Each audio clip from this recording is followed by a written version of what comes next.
이제 신약을 준비하면서 신약의 첫 번째 시간을 열 때 뭐 신약에 대한 뭐 다른 많은 것들도 있겠지만 첫 시간에 중간사라는, 그러니까 결코 쉽지만은 않은 무거운 주제의 이야기로 시작하게 됐습니다.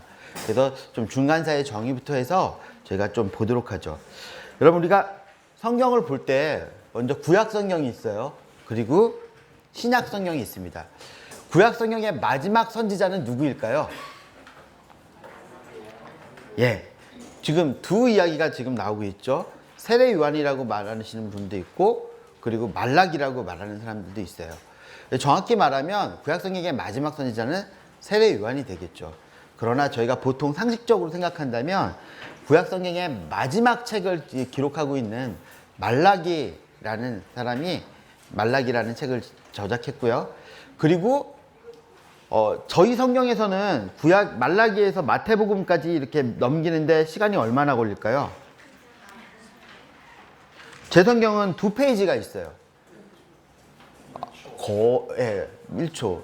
요즘에 좀 좋은 성경은 이렇게 구약 성경과 신약 성경 사이에 신약 배경 같은 게 막 두껍게 들어가 있는 성경이 있어서 넘기는데 좀 더 시간이 걸릴 수 있어요. 그러나 보편적으로 우리 성경에서는 어떻게 돼요? 1초. 이 할머니 할아버지들이 손 덜덜덜덜 떨면서 넘기셔도 2초나 3초면 마태복음 1장으로 넘어가실 수 있을 거예요. 그러면 신약 성경에서 나타났을 때 그 말라기 이후에 신약 성경에 누가 나타나냐면 세례 요한이라는 선지자가 나타나서 예수님이 오실 것이다, 예수님이 오셨다 라고 선포할 때까지, 그때까지는 저희가 성경에서는 어떻게 된 거예요? 언급하고 있지 않아요. 그러니까 구약과 신약 사이에 여러분 시간이 존재합니다. 그 시간이 얼마냐면요, 우리는 2초라고 그랬잖아요. 넘어가는데 400년 정도의 시간이 소요되고 있어요.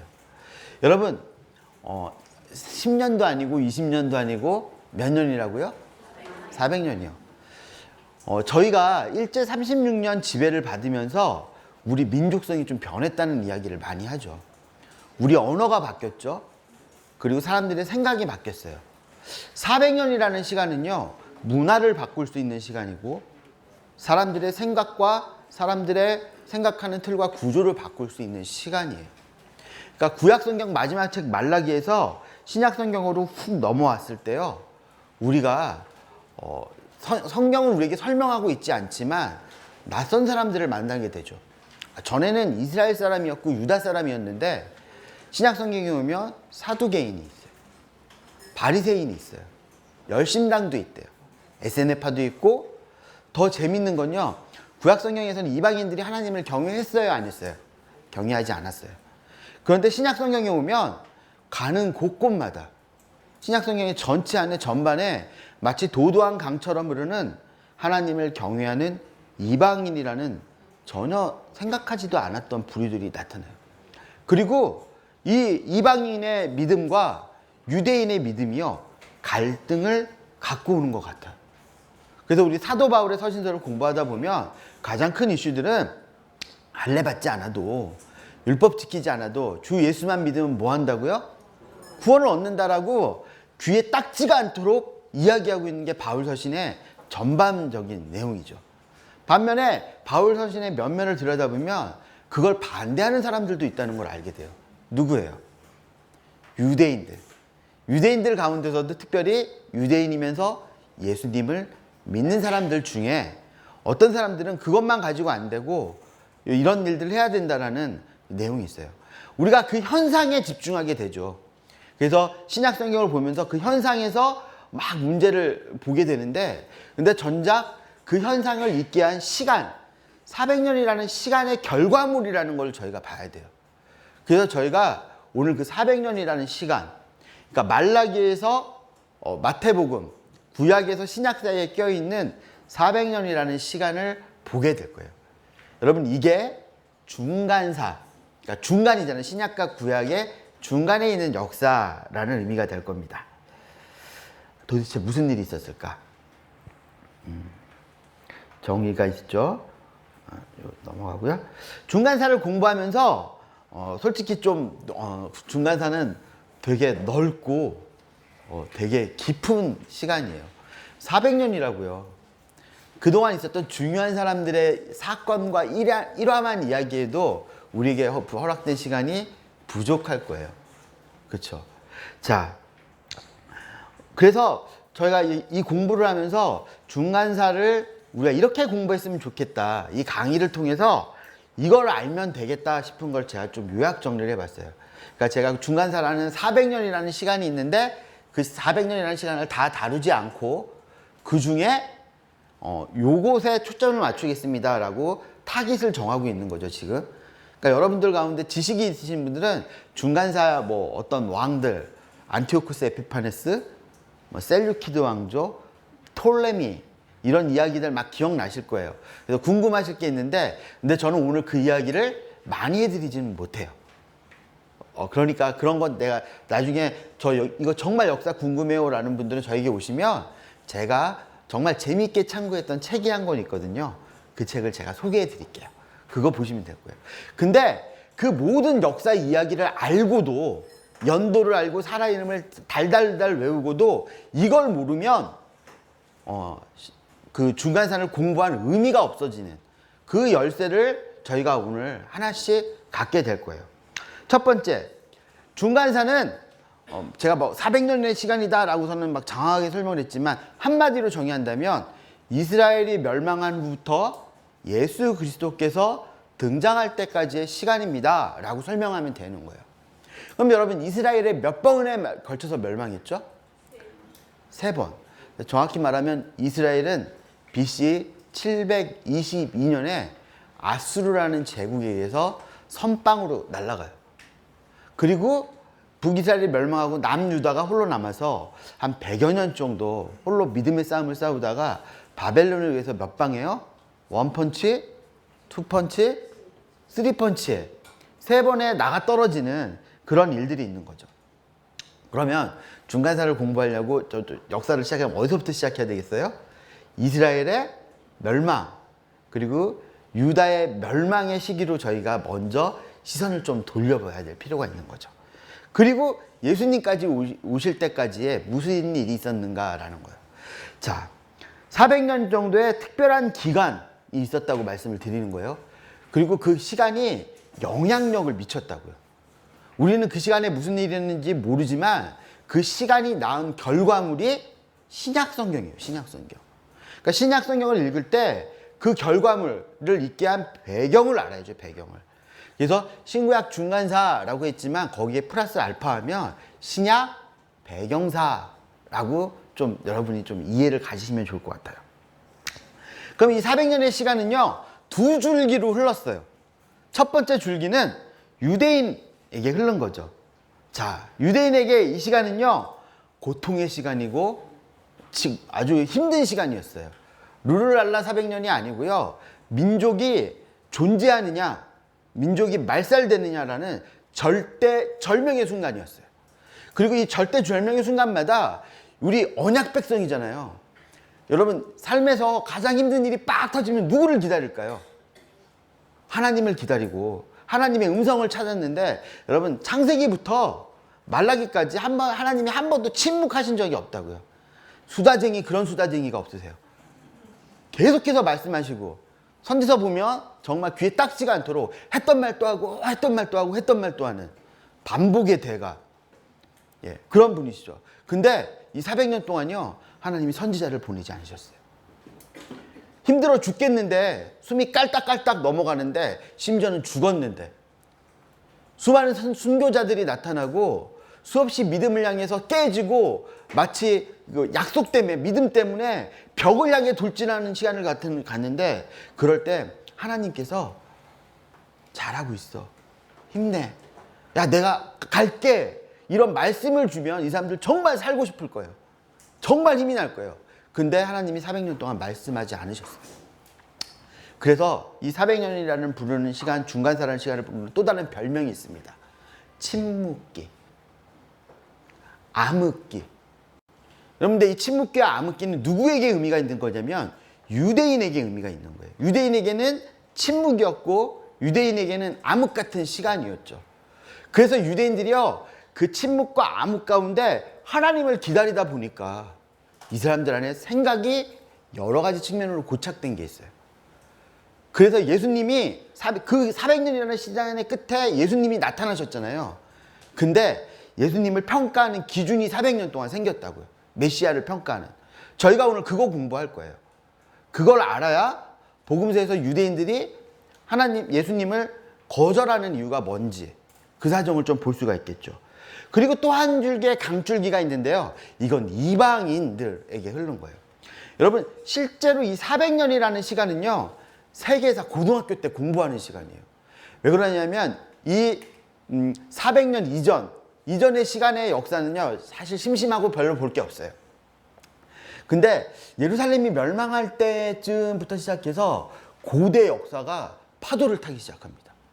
처음엔 출렁하는 것 같았는데 이 출렁이는 파도가 격동적으로 변해가지고요, 세계가 융합하고 세계가 정복되면서 하나의 나라가 하나의 세계가 되고 하나의 세계가 전 세계가 되는, 그러니까 글로벌화되는, 통합되는 시간을 거쳐요. 그러니까 여러분, 쉽게 말하면 이루 말할 수 없는 전쟁들이 여기 들어있어요. 제국과 제국들이 일어나서 페르시아가 전쟁을 일으켜서 페르시아 전쟁사, 펠로폰네소 전쟁, 그리고 포에니 전쟁. 여러분들 이제 역사에 관심 있으신 분들은 그냥 교보문고만 가도 그 교보문고에 제가 말한 세 전쟁에 대한 책들이 어마어마해요. 여러분, 그게 다 이 시간에 있었던 거예요. 그래서 오늘 저희가 그 세 가지 중요한 전쟁을 다룰 거예요. 그래서 그 전쟁들이 일어나면서 실제 역사 안에서 정치적으로, 사회적으로요, 격변이 일어나는 거예요. 그 이전에 몇천 년보다 요 400년 동안 세계가 겪은 그 문화 충돌과 세계가 겪어낸 어떤 그 화합이요, 어마어마하게 나타나는 것을 볼 수 있어요. 그래서 이 중간 사회 결과로 예루살렘 멸망 이후에 유대인의 사회가 변화됐어요. 그 유대인의 사회가 변화된 것이 신약 성경에 나타나는 배경이 되는 거예요. 그리고 예루살렘 멸망 이후 그 400년이라는 시간 이후에요, 유대인 이방인의 사회도 변했어요. 그래서 이방인의 사회가 변화했다는 것, 이것을 저희가 공부할 거예요, 오늘. 그래서 이걸 가지고 여러분, 우리가 역사를 공부하는 게 아니고요, 역사를 아는 게 아니고 신약을 보는 관점을 준비할 거예요. 신약을 보는 관점을. 그러니까 여러분, 400년이라는 이야기를 하고 그 400년이라는 그 스토리를 이야기하겠지만, 여러분 거기서 길을 놓치면 안 되는 게, 그 400년이라는 스토리에 저희가 목적이 있는 게 아니라 그 결과, 그 영향력을 알아야 중간사를 알고 성경에 다가갈 수 있다는 걸 이야기해드려요. 자, 그러면 여기 목사님들도 계시는데요. 제가 이틀 전에 저기 일산에 가서 이제 신구약 중간사를 강의를 했어요. 똑같은 강의를. 하나님 감사하게도 두 강의를 이렇게 붙여주셔가지고요, 했죠. 그러니까 제가 여러분에게 첫 번째로 나눠드렸던 그 파워포인트가 있는데요. 중간사회가 되게 어렵기 때문에 어떻게 하면 쉽게 만들까, 어떻게 하면 이해하기 쉽게 만들까 고민해가지고 파워포인트를 만들어서 딱 갔는데, 거기 앉아 계신 분들이 목사님 40분이 앉아 계신 거예요. 저는 평신 수준에 맞춰서 이렇게 좀 쉽게 가자, 재밌게 가자 그러고 갔는데, 목사님들이 앉아 계시니까 어때요? 수준을 높여야 되나? 막 되게 고민하면서 있죠. 여러분, 정말 넓고 정말 깊이 있는 지식들이 거기 있어요. 그래서 여러분, 이건 몇 년을 공부해도 중간사는요, 공부할 때마다 너무너무 있는 책이에요. 여러분, 관심이 생기신다면, 내가 역사는 내가 자신 있어 그러면 그 부분을 좀 파고 들어가셔서 공부하셔도요, 정말 재미있는 부분입니다. 그런데 중간사가 어려운 이유, 저기 보시면요, 역사에 대해서 우리가 어떻게 해요? 무지해요. 우리의 역사가 아니에요. 여러분, 자, 질문 들어갈게요. 여러분, 조선이 몇 년도에 건국했죠?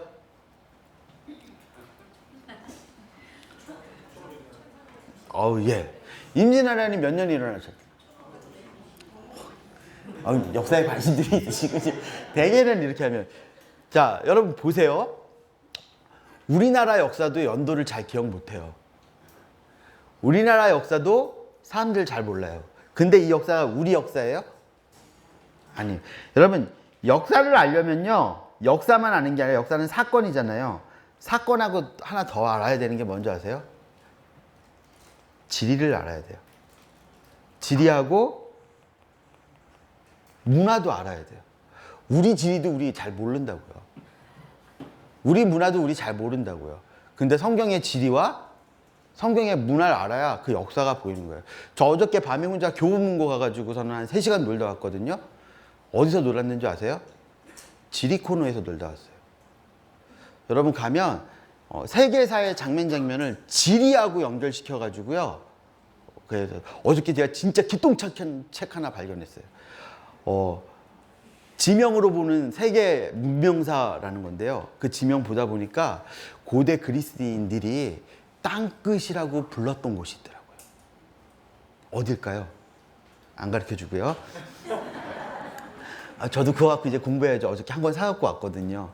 그러니까 그 사람들이 말버릇처럼 보통 헬라 사람들이 땅끝이야, 거기가 땅끝이야라고 생각하는 어떤 지점이 있었더라고요.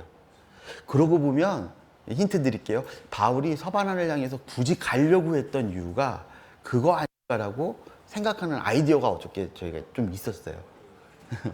어딜까요? 예, 제가 수다쟁이라요. 아마 이따 말할지도 몰라요. 여러분, 우리의 역사가 아니에요. 그리고 우리 오늘 공부하는 게 뭐예요? 중간사잖아요. 앞선 역사는 아세요? 앞선 역사도 잘 몰라요. 그럼 그 중간사라는 역사의 뒤에 따라오는 뒤의 역사는 알아요? 몰라요. 그러니까 그 중간사가 쉬울까요? 어려울까요? 어려워요. 근데 문제는요, 그 어려운 거 우리가 공부해야 되는, 해내야 되는 이유는 왜 그러냐면 원독자들, 그러니까 신약 성경이 맨 처음 쓰였을 때 그 책을 읽었던 사람들에게요, 이건 지극히 현실적인 문제예요. 삶에 영향을 주는 거였다고요. 그러니까 이제 원독자가 뭐야? 라고 하는 분들도 있을 거예요. 제가 좀 이따 설명드릴게요. 먼저 이스라엘의 역사가 있는데 하나 생각해 볼게요. 이스라엘의 역사는 뭐예요? 언약의 역사죠. 여러분 보세요. 우리가 앞선 역사도 모르고 중간 역사도 모르고 뒤의 역사는 또 모르는데 우리가 아는 역사가 있어요. 무슨 역사는 알아요? 언약의 역사는 배웠거든요. 예수를 믿으면서 언약의 역사는 저희가 알고 있어요. 그래서 언약의 역사로 누구를 설명해낼 수 있어요? 예수님도 설명해낼 수 있고, 언약의 역사로 중간사와 앞선 역사도 다 설명할 수 있는 소양들이 계세요. 저희. 다 언약사를 알기 때문에. 그런데 우리는요, 역사를 살아서 아는 거예요. 결과를 봤기 때문에 아는 거예요. 근데 이 책 안에, 그러니까 신약 성경이 쓰였을 당시에 그 시대의 사람들은요, 그 결과를 알까요, 모를까요? 몰라요. 그렇기 때문에 그 신약 속에 있는 사람들은 이 문제가 삶의 문제고요. 삶 가운데 부딪히는 아주 격정적인 고통의 순간이었고 이해할 수 없는 그런 시간들이었다고. 그걸 저희가 알아야 되는 거예요. 자, 성경을 볼 때 우리가 신약이잖아요. 구약, 언약. 언약을 또 우리가 쉽게 말하면 약속이죠. 이스라엘의 역사는 뭐예요? 언약사고. 하나님께서 이스라엘을 통해서 한 계획은 뭐예요? 구속사예요. 이 구속사가요, 그냥 빵 터지는 하이라이트 같은 장면이 있다고요. 그 장면을 저희가 가보도록 할게요. 마태복음이요. 400년이라는 시간이 딱 지나면서 마태복음이 쓰일 때 1장에 계보가 나타나요. 계보가. 마태복음 1장 1절부터 16절까지 예수 그리스도의 계보가 쭉 나타나는데요. 여러분 수많은 사람들이 여기서 실족한 거 아세요? 2018년 새해가 밝아서 내가 성경 일독에 도전을 합니다. 아싸 주님! 들어가서 뭐 보죠? 창세기 은혜로워요. 출애굽기 신나죠. 그리고 이제 레위기 가서 갑자기 지루해지기 시작합니다.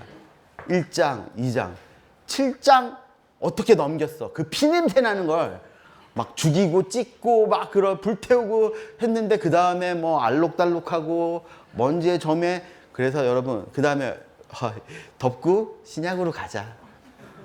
그럼 신약으로 갈 때 어디로 대개는 가시겠어요? 마태복음으로 훅 가시죠. 그랬더니 낳고 아닌가 보다. 덮어버리는 역사가 수없이 있었어요. 근데 여러분 이 족보가요 1절부터 16절까지 있는데 여러분이 이 학교를 하게 되면 말씀을 보는 방법을 배울 건데요 17절을 이야기해서 1절부터 16절까지 이야기한 거예요. 1장 17절에 보면 그런즉 이라고 하잖아요. 그런즉 그러니까 1절부터 16절까지 쫙 얘기하는 거 그러니까 그런즉이라고 이야기하는 거예요. 이걸 요약적 진술이라고 하거든요. 그러니까 성경을 보면 그러므로 그런즉 그러면 앞에 내용을 어떻게 하고 있는 거예요? 성경이 정말 친절해요. 내가 설명하지 않아도 거기다 설명이 되는 거라고요. 그거 보는 거예요. 그런즉 뭐라고요? 아브라함부터 다윗까지가 14대고 다윗부터 바벨론까지 14대고 바벨론에서 그리스도까지 몇 대라고요? 14대래요. 헐. 여러분 구약 성경을 한 문장으로 정리한 거잖아요. 창세기 1장부터 11장까지 천지 창조부터 언제까지요? 노아의 방주의 그 바벨탑의 저주로 사람들이 흩어지고 난 다음에 창세기 12장에 아브라함을 부르셔서 하나님이 언약을 주셨어요. 그 언약이 누구 때 성취될까요? 다윗 때에 성취가 돼요. 다윗 때 성취되죠. 그러니까 여러분 창세기부터 사무엘 하까지의 역사가 뭐예요? 아브라함부터 다윗까지예요. 그러면 하나님이 아브라함에게 내가 너와 함께 할게, 내가 너에게 나라를 줄게, 자손을 줄게가요. 하나님이 말씀하셨으니까 뻥 하고 이루어졌어요. 어마어마한 시간이 들리고요. 거기서 언약이 잊혀지기도 하고 그 언약이 다시 확인되기도 하는 파란만장한 시간을 저희가 기억한다고요. 삼손 기억하세요? 삼손? 여호수아 기억나시죠? 그런 이야기들이 거기 있어요. 자, 그리고 두 번째 부류가 있죠. 뭡니까? 다윗부터 바벨론까지. 정확하게 11개예요. 11개 1장에 다윗이 나이 많아 늙음에로 시작해서 11개 하 50장에 보면 어디로 가요? 바벨론으로 끌려갔더라. 여러분 다윗의 영광, 솔로몬의 영광이 바벨론으로 어떻게 됐다고요? 끌려갔다고요. 완성에서 뭘로 끝났어요? 실패. 영광에서 뭐로 끝났어요? 나락이요. 여러분 이스라엘에게 이 시간들은 기억하기 싫은 시간일 수 있어요. 왜요? 우리에게 주신 언약이 어떻게 된 거예요? 언약이 깨지는 시간이었죠. 그리고 바벨론에서 예수 그리스도까지 시간이 있어요. 실패한 가운데서 누구까지? 예수님이 올 때까지. 그럼 여러분 우리가 배우는 신구약 중간사는 어디예요? 정확히 말하면 바벨론에서 그리스도가 올 때까지의 시간이에요. 그러니까 그 중간사는 성경이 말하고 있는 중간 역사는 여기죠. 자, 그래 놓고 난 다음에 마태복음에서는요 누구를 설명해요? 18절부터 24절까지 예수님을 설명을 해줘요. 예수님을. 예수님의 이름을 설명하는데 그의 이름을 뭐라고 하라고요? 예수라고 해라. 번역하면 뭡니까? 이는 자기 백성을 죄에서 구원할 자이심이다 라고 이야기하죠. 그리고 또 한 이름이 있어요. 그의 이름을 임마누엘이라고 하라. 어떻게 해요? 하나님이 우리와 함께 하십니다. 여러분 여기서 제가 원독자 설명을 잠깐 드릴게요. 원독자. 여러분 성경이 우리에게 쓰였죠. 믿으십니까? 맞. 예, 제가 지금 말장난친 거예요. 성경은 우리를 위해 쓰였지만 우리에게 쓰이진 않았어요. 여러분 성경이 우리에게 쓰였다면 여러분 마태복음이 헬라어로 쓰였어야 될까요? 한글로 쓰였어야 될까요? 한글로 쓰였어야 되겠죠. 여러분 마태복음 헬라어로 쓰였다고요. 여러분 마태복음이 책으로 존재했던 그 처음에 그 마태복음을 받아봤던 사람들이 있어요. 이제 다음 주에 그 마태복음 저랑 같이 공부하실 거예요. 예. 그 사람들은요 첫 번째 유대인들이에요. 근데 유대인들이 겪고 있었던 삶의 자리가 뭐였냐면요 하나님의 백성이고 선민이라고 생각하고 있었는데 이 사람들이 누구를 거절했죠? 예수님을 거절했어요. 예수님을 거절했더니 여러분 그 결과 복음이 어디로 퍼져나갔어요? 이방으로 퍼져나가서 저 이방인들 가운데 하나님의 백성들이 생겨나기 시작해요. 하나님을 내 아버지라고 부르는 사람들이 생겨나고 우리도 약속의 자손이야. 우리도 아브라함의 자손이야. 어린 반푸러치도 없는 소리. 내가 유대인인데 아브라함과 다윗의 자손은 누군데? 난데 여러분 이방인 교회가 인정이 될까요? 안 될까요? 안 되는 거예요. 그런 사람들에게 마태복음이 쓰였어요. 그래서 마태복음 1장은요 족보를 이야기하면서 유대인의 정체성을 얘기해 주는 거죠. 너희가 선민이라고 여러분 설명 들어보실래요? 원래 유대인의 족보에는 여자 이름이 들어가지 않아요. 근데 그 패턴을 깨고 굳이 여자 이름을 4명 거기다 끼워놨어요. 의도가 있겠죠. 다말, 라합, 룻. 각자 삶의 스토리가 있습니다. 근데 여러분 스토리의 결과는 뭐예요? 하나님하고 함께 할 수 없었던 사람들이죠. 결과는 뭡니까?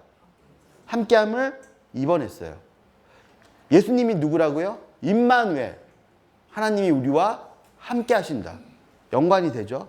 바세바라는 이름이 있어요. 근데 그 바세바라는 멀쩡한 이름 내비두고 뭐라고요? 우리아의 아내라는 이름을 갖다 넣은 거예요. 그러니까 앞선 여인 3명하고는 패턴을 바꾸는 거죠. 강조하고 싶은 다른 점이 있기 때문에 그렇죠. 여러분 유대인들은 알아요. 그거 딱 보는 순간 뭘 알아요? 다윗의 범죄가 생각이 나죠. 여러분 신명기 안에 수많은 죄들이 있지만 반드시 용서받지 못하고 반드시 죽여야 되는 죄가 있어요. 몇 가지가 있는데요. 그 중에 첫째가 내 이웃의 아내를 범하는 거예요. 가늠하면 죽여야 돼요. 여러분 살인한 자도 죽이는데요. 신명기는 우발적으로 살인하는 사람들은요. 살려줘요. 근데 사람을 계획해서 모살하는 사람은 어떻게 해요? 여러분 달려가서 그가 성전의 뿔을 잡았을지라도 여러분 그 번제단의 뿔을 잡았을지라도 어떻게 합니까? 끌어내려서 죽여야 되는 거예요. 다윗이 반드시 죽어야 될 죄 2개를 범했네요. 근데 우리는 또 아는 게 있죠. 뭘 알아요? 다윗이 용서받았어요. 여러분 죄에서 예수님의 이름이 예수다. 그 이름이 뭐라고요? 번역하면 죄에서 구원할 자이다. 그러니까 여러분 유대인들 원독자들은 뭐라고 생각하고 있냐면 우리는 하나님의 선택받은 백성이야. 우리는 선민이야 라는 생각을 갖고 있는데 그들에게 마태복음이 쓰이면서 족보를 통해서 이렇게 얘기하고 있는 거예요. 누가 선민인데 누가 하나님의 백성인데 하나님이 함께 해 주셔야 하나님의 백성이 되는 거예요. 하나님이 죄를 사해 주셔야 하나님의 백성이 되는 거예요. 그럼 이 관점대로라면 저 이방인들에게 지금 누가 함께하고 계세요? 하나님이 함께하고 계세요. 하나님이 그 이방인들의 죄를 어떻게 해주고 계세요? 용서해주고 계세요. 근데 그 뜻이 용납이 될까요? 안 될까요? 안 되죠. 마태복음은요. 그런 배경을 갖고 있는 사람들에게 그 이방인들을 향해 가서 복음을 전할 수 있도록 여러분 준비시켜주는 책이 마태복음이라는 책이에요. 그래서 여러분 마태복음 28장 19절에서 20절에는 세상 끝날까지 그렇죠? 너희가 땅끝까지 가서 제자가 되라. 세상 끝날까지 성령의 이름으로 세례를 베풀고 너희와 항상 함께 있으리라 라고 이야기하고 있어요. 여러분 그러면 마태복음은요 시간으로 시작했죠. 시간으로 끝나는 거예요. 자 여러분 보세요. 성경이 제공하는 시간의 범위를 저희가 볼 건데요. 이렇습니다. 천지창조부터 어디까지요? 아브라함까지. 이거는 이제 창세기 1장부터 12장, 그러니까 정확히 말하면 11장까지겠죠. 아브라함, 창세기 12장부터 사무엘 하까지. 열왕기부터 어디까지요? 예. 그 선지서들. 그래서 바벨론으로 잡혀갔을 때요. 또 바벨론에서 예수 그리스도까지. 그리고 마태복음은 거기 이렇게 구약성경을 정리해 놓고 어떻게 시작해요? 예수 그리스도부터 어디까지요? 세상 끝날까지. 어떻게 하시겠다고요? 함께 하시겠다고요. 어떻게 하시겠다고요? 죄를 사해 주시겠다. 구약성경의 하나님과 신약성경의 하나님은요. 함께 하시고 죄 사해 주는 그 하나님이에요. 구약성경에는 이스라엘에게 하셨다면 신약성경에는 누구에게 해요? 전 모든 사람들에게 하나님이 원하시는 그 사람들에게 그렇게 나가는 것을 볼 수 있습니다. 성경이 제공하는 시간의 범위. 자, 저희가 봤어요. 자, 그러면 고대 제국의 역사로 들어가 볼게요, 이제. 페르시아. 그러니까 말라기에서 누구까지예요, 저희가? 말라기에서 세례 요한이 나타날 때까지인데요. 그게 일반 역사 안에서는 제국을 해서는 페르시아에서 로마까지 이어지는 시간이 볼 수 있어요. 구약의 마지막 제국은 페르시아인데 신약으로 넘어오면서 로마가 다스리고 있는 거죠. 그 사이에 수많은 나라들이 있어요. 한 개의 제국이 아니라 4개 이상의 제국과 그 제국의 흥망성쇠가 들어있다는 그 방대한 연구가 거기 있어야 된다는 것을 볼 수 있죠. 자, 그렇다면 우리가 언약을 알고 역사를 알려면 뭐부터 알아야 되는 거예요? 지리부터 알아야 되겠죠. 그래서 지리를 좀 보도록 하겠습니다. 약속의 땅. 여러분이 성경 지리책 이렇게 찾아보시면요. 약속의 땅. 그러고 거의 제목에 보면 초승달 모양의 뭐라고요? 끼인 땅. 레반트. 뭐 그런 이야기 많이 들으실 거예요. 그게 뭘까요? 한번 보도록 하죠. 이게 저희 약속의 땅의 지도예요. 근데 여러분 보세요. 제국, 나라와 나라의 국경과 지경을 허물어서 정복하는 나라들이 태어나기 전에는요, 보통 사람들이 어떻게 살았냐면 하나님이 정해놓은 땅의 경계를 따라서 자기 나아바리를 설정하고 살았죠. 구역을. 그래서 우리가 와 가자 그러고 가다 강이 나타나서 이 강을 건너지 못하면 거기가 우리 어디 되는 거예요? 우리의 국경선이 되는 거예요. 산이 높아요. 야, 여기서 터 잡자. 그럼 거기가 우리 땅이 되는 거죠. 그러니까 사람이 땅의 모양과 사람이 살 수 있는 여건을 따라서 뭐를 형성이 됐어요? 사람의 주거와 나라와 문화들이 형성이 되기 시작을 해요. 그게 되게 중요합니다. 그리고 여러분 제국이 등장할 때까지는요, 그 국경이 보통 웬만해서는 허물어지지 않아요. 아람하고 이스라엘하고 때려 죽여라 전쟁을 했는데요. 여러분 가서 이겼다가 성을 어떻게 해요? 돌려줘요. 기억나세요? 그게 뭐냐면요, 가서 굳이 그 나라를 뺏어서 내가 통치하면서 힘 뺄 이유가 없는 거야. 가서 곡간만 털어와요. 곡간 털어오고 돌아와서 내년에 요맘때가 되면 추석 때 돼가지고 추석 끝나면 어떻게 해요? 또 가서 또 털어와요. 진짜 야비한 거죠. 차라리 땅을 딱 해가지고서 어떤 보호를 제공한다든지 그게 아니라 살만하면 와서 퍽 치고 가고 그런 이제 일들이 있는 거예요. 그 제국의 땅의 모양을 한번 보도록 하겠습니다.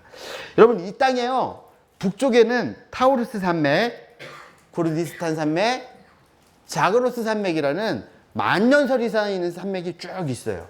그럼 사람들이 여러분 와 그러고 가다가 이 산이 나타나니까 어떻게 해요? 더 앞으로 갔을까요? 못 갔을까요? 못 가요. 이게 자연이 정해준 국경의 경계가 돼요. 근데 여러분 그래서 바울이 전도행 다닐 때 여기서 뭐 타고 갑니까 주로? 여러분 이쪽이죠. 우가리 쪽에서 배 타고 뭐 이렇게 여행을 많이 가잖아요. 근데 타우루스 산맥에요, 여기 조그만 골목이 하나 있어요. 계곡이요. 그래서 배를 타지 않고도 많은 도로 요충이 안전하게 지날 수 있는 길이 있었거든요. 그 길목에 도시가 하나 생겼어요. 그 도시 이름 여러분 아세요? 다소요. 여러분 그러니까 여러분 이 길에 사람들이 소통할 수 있는 유일한 그 포인트가 거기가 될 거잖아요. 그래서 동서양의 문물과 경제력이 거기 집중이 됐어요. 특별히 지식, 철학과 배우는 사람들이 거기 많이 모인 거죠. 근데 거기가 대학이에요.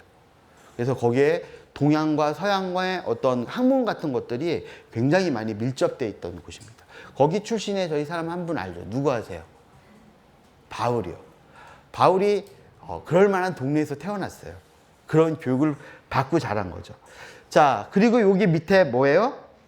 나일강이 흘렀어요. 나일강. 그리고 또 하나의 강이 흐르는데요. 티그리스강. 티그리스강은 화살처럼 빨리 가는, 급류처럼 가는 화살과 같은 강이라는 뜻이고요. 또 유프라테스강이라는 강이 있는데요. 유프라테스강은 넓고 큰 물이라는 강이에요. 자, 그럼 요 가운데 땅 모양이 어떻게 됩니까? 삼각형이죠. 메소포타미아는요, 삼각형이라는 뜻이에요. 삼각형 모양의 땅. 그러니까 강과 강 사이에 사람들이 살았어요. 그래서 여러분 이집트 문명이 있고요. 여기 이집트 문명이 있고 여기 메소포타미아 문명이 자리 잡게 되는 거예요. 자, 그럼 여러분 보세요. 우리 약속의 땅에 있는 강은 어디예요? 요단강. 이 강에는 비할 바가 아닙니다. 제가 이렇게 좀 길게 그려내서 그러죠. 실개천도 안 되는 그런 강이겠죠. 아주 미비한 강이에요. 자, 요단 강이 있어요. 그런데 여러분, 모든 문명은요, 소통해요. 문명은 문명 혼자 있는 게 아니라 문명과 문명이 어떻게 한다고요? 연결된다고요. 자, 지금 방금 훅 하고 길이 하나 지나갔습니다. 요게 해변길이에요. 해변길. 출애굽했던 이스라엘 백성이 해변길로 가면 약속의 땅에 빨리 갈 수 있지만 거기 국경 수비대가 있기 때문에 이제 전쟁을 두려워할까봐 길을 돌려주셨죠. 해변길이 있고요. 또 하나는 광야를 통과해서 가는 시내반도를 통과해서 올라가는 왕의 대로라는 길이 있어요. 그런데요, 이 길이 만나는 포인트가 있습니다. 여기가 어디예요? 다메섹이라는 포인트가 있어요. 구약 성경에서 이스라엘 왕이 다메섹을 차지한다잖아요. 그 다음에 먹고 살만해집니다.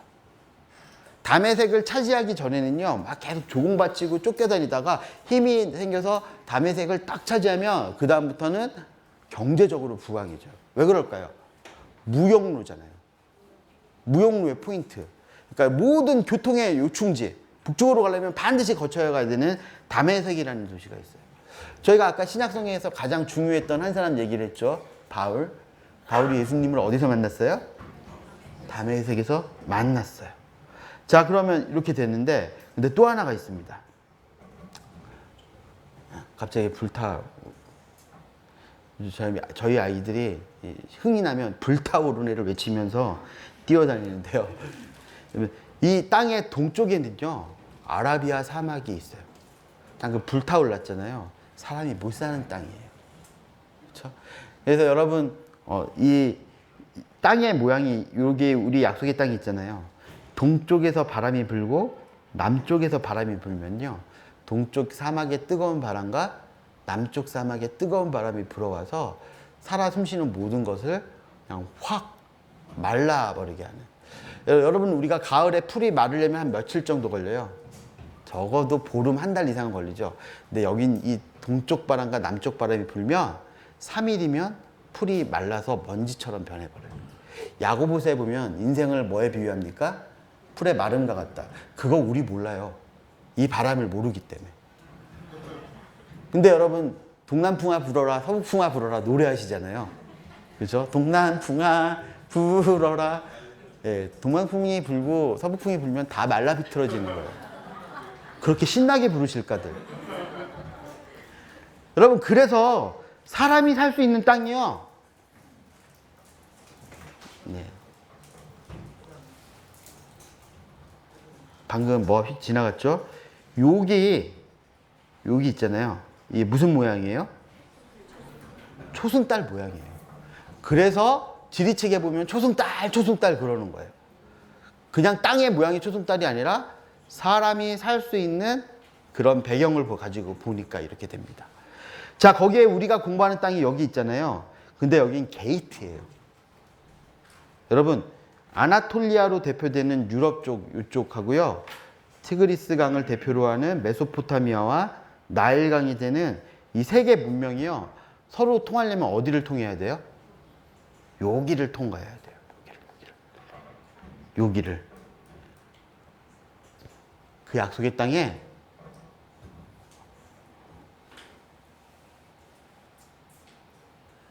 갑자기 훅 하고 떨어졌죠? 약간 버벅대는데, 약속의 땅이 그냥 무주공산, 아무것도 없는 허벌판이 아니고요, 거기 무서운 것들이 있었어요.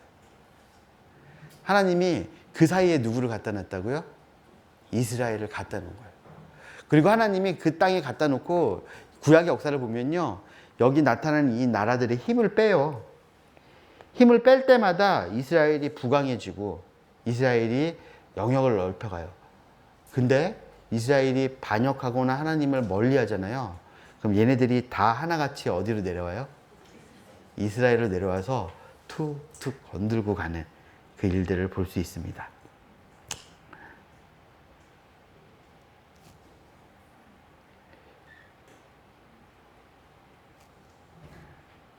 잠시만요.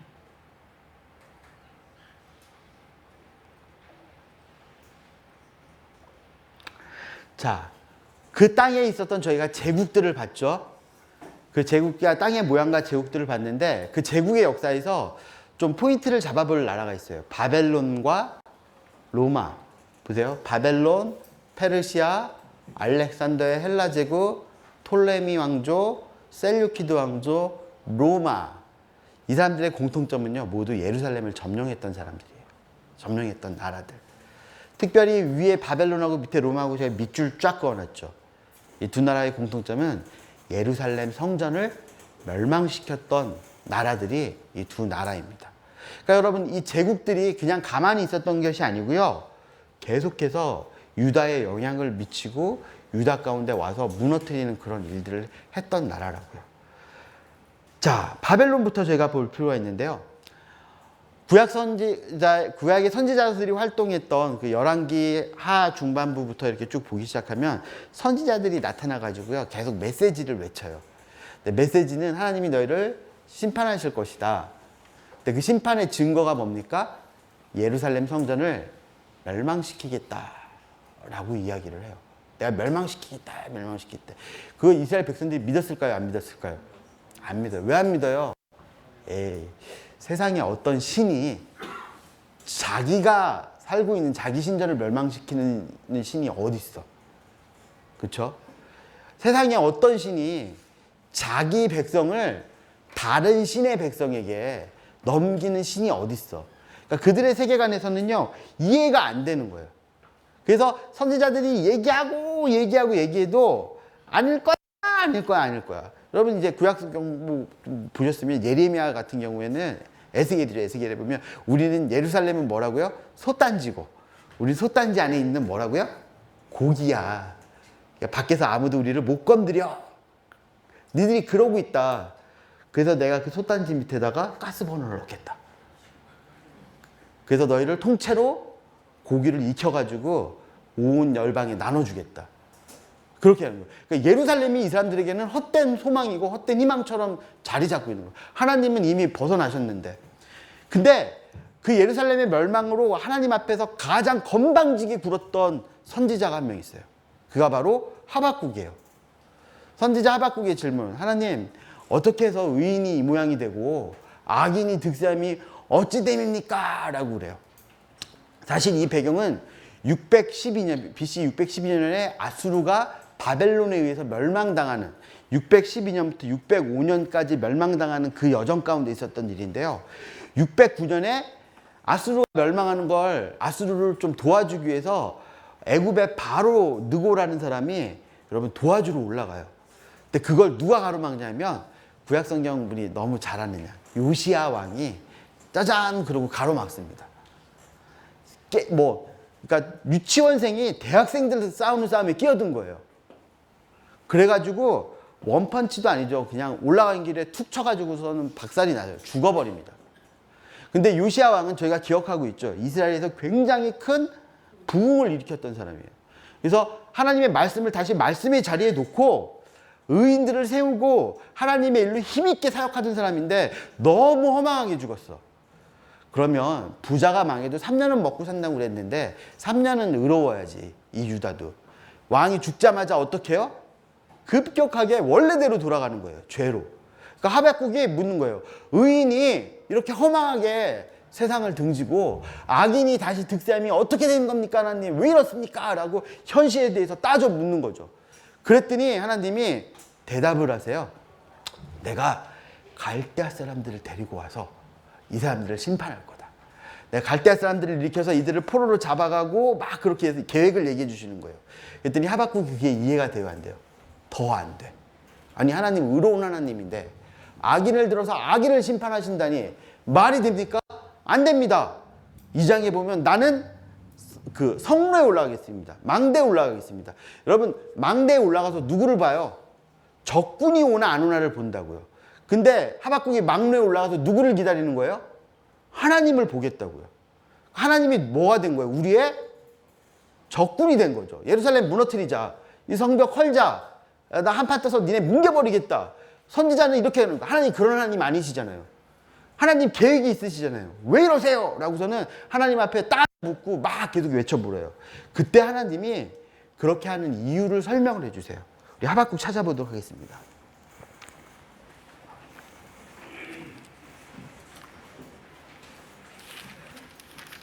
하박국 2장 12절부터 13절까지, 14절까지 한번 보죠. 함께 읽겠습니다. 피로 성읍을 건설하며 불로 성을 건축하는 자에게 화 있을지언정. 민족들이 불탈 것으로 수고하는 것과 나라들이 헛된 일로 피곤하게 되는 것이 만군의 여호와께로 말미암이 아니냐. 이는 물이 바다 덮음같이 여호와의 영광을 인정하는 것이 세상에 가득함이니라. 아멘이시죠? 하박국이 여기서요 할 말을 잃었어요. 하나님이 예루살렘을 왜 멸망시키겠다고요? 왜 저 흉악한 갈대할 사람들을 일으키고 제국들을 일으켜서 피로 성읍을 쌓는 일을 허락하신다고요? 이걸 통해서 물이 바다 덮음같이 여호와의 영광을 인정하는 것이 어디에 가득하게 하겠다? 세상에 가득하게 하겠다. 하박국이 거기서 하나님이 보여주신 뷰를 본 거죠. 비전을 본 거예요. 그래서 하박국이 그때까지 어떻게 합니까? 꼬치꼬치 캐물었잖아요. 그런데 3장에 가면 노래 부르기 시작합니다. 하나님이 우리를 멸망시키겠다. 근데 이 노래 내용은 하나님은 어서 속히 그 일을 하십시오 라는 거죠. 근데 여기 보면 시기온옷에 맞춘 시라고 돼 있잖아요. 이 시기온옷이 정확히 어떤 의미인지는 잘 몰라요. 그런데 학자들이 시기온옷을 이렇게 해석하는 추세가 있습니다. 장송가, 모음지. 사람 죽었을 때 애고애고하는 장송가가 모여있는, 그리고 또는 장송가가 애고애고라면 시기온옷은 장송가의 그 포르테시모 같은 걸 더 더해가지고 완전히 막 미쳐서 막 그냥 애곡하면서 막 넘어가면서 부르짖으면서 붙는 노래예요. 그래서 부르짖으면서 뭐예요? 울부짖으면서 하나님 어서 오십시오. 어서 오셔서 이 일을 행하십시오. 그런데 진노 중에라도 긍휼을 잊지 말아 주십시오. 뭐라고 고백하는 줄 아세요? 3장 16절에 보면 내가 그 음성을 들었으므로 내 창자가 떨리고 내 뼈에 썩는 게 들어왔다고.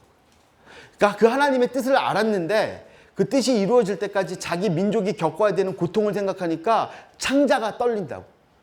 여러분, 뼈가 썩는 아픔은 어떤 거예요? 뼈가 썩는다고요. 그런데도 어떻게 하라고요? 하나님, 이거 빨리 행하시라고요. 기도해요. 그러면서 이렇게 기도합니다. 무화과 나뭇잎이 마르고 포도 열매가 없으며 외양간 송아지가 없어도 난 누구로 말미암아 기뻐하겠다? 여호와로. 여러분, 우리 이 찬양 어떻게 불러요? 무화과 나무, 장송곡이라고. 장송곡. 하나님이 우리 삶 가운데 하나님의 뜻을 행하실 때 다 불태우고 다 찢는데 그래도 하나님, 난 하나님 인정합니다. 난 믿음으로 살겠습니다. 그게 하박국이에요. 자, 그러면 민족들은 피로 성읍을 건설하고 그리고 불탈 것으로 헛되이 수고하는 이야기들이 여러분 이제 바벨론부터 로마 시대까지 여호와의 영광을 가득히 하는 이 일이, 이 이상이 성취가 되는 거예요. 저희 쉬고 돌아와서 이제 본격적으로 역사 속으로 들어가도록 하겠습니다. 수고하셨습니다.